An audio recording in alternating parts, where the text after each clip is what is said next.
when I look at it and I look back to like what can really cause a problem, you know, in a true like insolvency event like 1929, 1987, 2008, and it's housing. Like the Fed can backstop anything it wants, but housing is too big.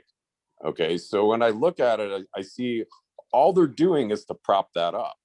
You know, so you have like, you know, the unemployment, you know, the free money coming from the SBA, you know, and the PPP, the grants, the EIDL loans, the whole lower for longer, wage inflation, no eviction and foreclosure ban, let the economy run hot, you know, and now this new social justice mandate that you discussed all points to keep people in their houses or it's game over. So do you think they really care about anything else if you look at it through that lens? Well, you know, a very great question. And we have to return to this, because if you go back to whence this was all put into motion, and I'm going back to 2010, August, Jackson Hole, and Ben Bernanke gave that speech, which laid out what he called the portfolio balance channel, okay?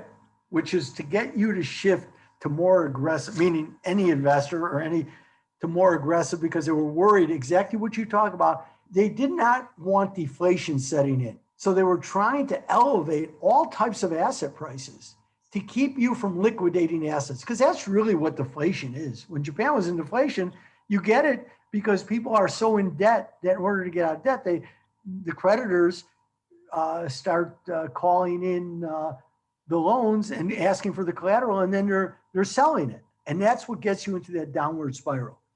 So the whole purpose of QE2, QE1 was to provide a shitload of liquidity into the system, which it needed to prevent that from taking place, number one. QE2 perpetuated it under Bernanke's, what he called portfolio balance channel. So that's what we've seen. So housing is part of that. Right now, the Fed is so fearful of not getting employment elevated that they're willing to do anything to sustain all asset prices. So your point is absolutely right. Now, as Bookfire has talked about, and rightfully so, what they're doing is pushing it away from the people you are purportedly helping. But when you pick and choose what you want for your mandate at any time, because, oh, we have the tools to deal with inflation, but you want inflation. Oh, but we need to have full employment, because as Bernanke says, we will not be satisfied until everybody who lost their job has had their job back, and especially in the minority communities. You know, that's what made him, that's why I deemed him a year ago, this Minister of Social Justice, because he was adamant about it. I think it puts you in a very terrible position, because you're concerned, especially in a fiat currency world, because you have no other avenues, is to sustain the credibility of the bank. There's nothing backing up the currency, rather just a full faith and credit of the United States government. So you have to be very careful. And then you add in the most important thing, which is you're the world's banker. And for a long time, they never want to entertain that. So now the pressure is even on you more and more, because you're basically providing the financial liquidity to the entire globe. I mean, other central banks have certainly joined in, but for the emerging world and everything, they didn't want the dollar to rise. You know, let's go back. It's a year ago in May. We had on this site, we had these discussions. And I have to tell you, I was in front of the Fed. I said, open up, that was back in March and April, open up the swap lines, because you need to flood the global system with dollars. Because you were starting to get a deflationary scenario, because the dollar was rising as people were panicking, and there was afraid that there was going to be an onset of a massive deflationary spiral. That was a fear. So the Fed had to do that. So the Fed has a lot of responsibilities, and just own up to it, you know. But I'll tell you what, being the social minister is not one. But that forces them to ensure that asset prices don't collapse. And right now, housing is in that mind. Now, we're not in 06, 07, because I don't think you have people as levered up into the housing game. No. That makes this different. And interest rates going into it are so friggin' low that, and banks have learned something. They'll always unlearn it because when times get good, you forget everything you learned in the bad times. And they'll make loans, but right now people are not overextended, especially But when it comes to like the interest rates, you know, that the raising of the rates started the foreclosure crisis in 2008, or at least accelerated it, because all of a sudden, you know, all the variable rates started pricing people out. It just started in waves. That's right. It's the variable rates. And I had an argument on CNBC at that time with Meredith Whitney and a few others, because I said, look if you want to help Main Street, lock in everybody's adjustable rate, or anybody who wants it, lock in every mortgage in the country at 3%. That would have helped Main Street, because it was those exploding arms that were crushing the middle class, because they took out teaser rates, as they called them, and then they exploded, and people were their monthly interest rates were going to 8-9% after the teaser rate had expired. I said, lock everybody in, and Meredith Whitney said, no, you can't do that because you have contractual agreements with the people who own the debt. And I said, let me explain something to you. All restructuring of debt means that the creditors have the abrogation of the contracts. That's what it means to restructure. Yeah, I know what the original bond covenant said, but you can either wind up with nothing and wind up in foreclosure with a depreciating asset, or you restructure.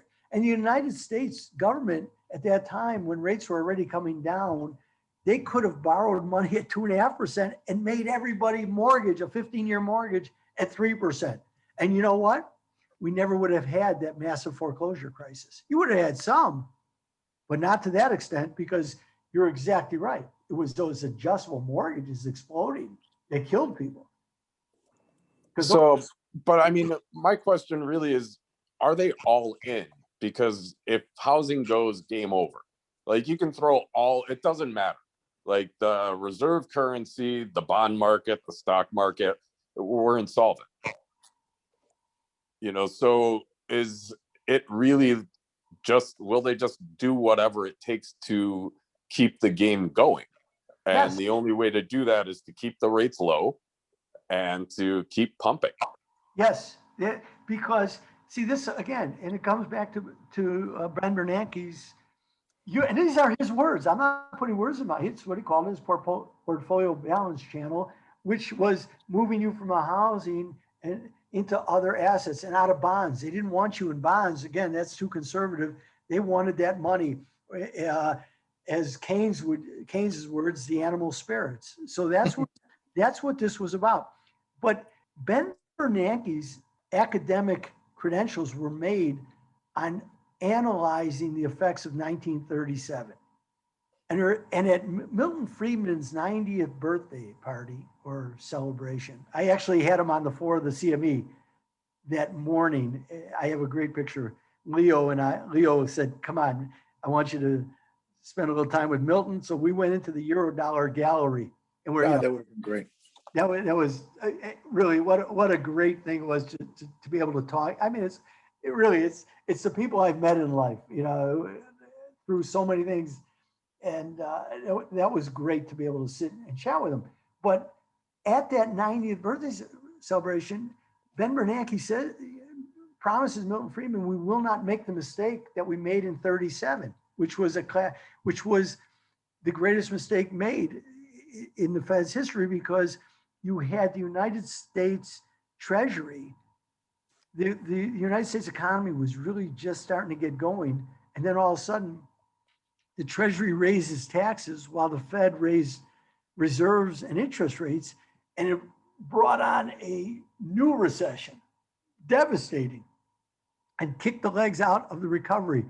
And that's why I always refer to Ben Bernanke as a 37er, because they will. So Neil, it's a long answer to a short question, which is they will not allow deflation. The simple answer is deflation is their greatest enemy. They tell you because they learned from Paul Volcker. We have the tools to stop inflation in its tracks. We don't know how to get out of a deflationary spiral. And that's why Japan for 20 years scared the hell out of them. They didn't understand it. Well, how could this? I'll tell you who did understand it. Krugman wrote about it, and he wrote about it from the beginning, what was going to take place. Can't stand Krugman because I don't like when these guys go into the political realm, but as an economist, Paul Krugman, on his book on depression economics was great. Was absolutely great, written in the 90s, detailing out Japan, well worth a read, and he writes well. So it's eminently readable. That's what they fear, Neil. So and that's why I'm bullish gold. And I've been bullish gold for anybody who's paid attention to me since 2003, 2004, because I saw what the central banks were willing to do. And I get bullish gold. That doesn't mean that I don't get short, and it doesn't mean that I trade it. But my long-term view is, until otherwise, that as long as central banks will go to any extreme to prevent an onset of deflation, negative real yields are the cornerstone of that. That keeps me always owning some gold. You know, I'm talking about physical, not the way I trade it is different, but keeps me in that camp until I see otherwise, because they've told me they will go to any extreme to prevent the deflationary spiral.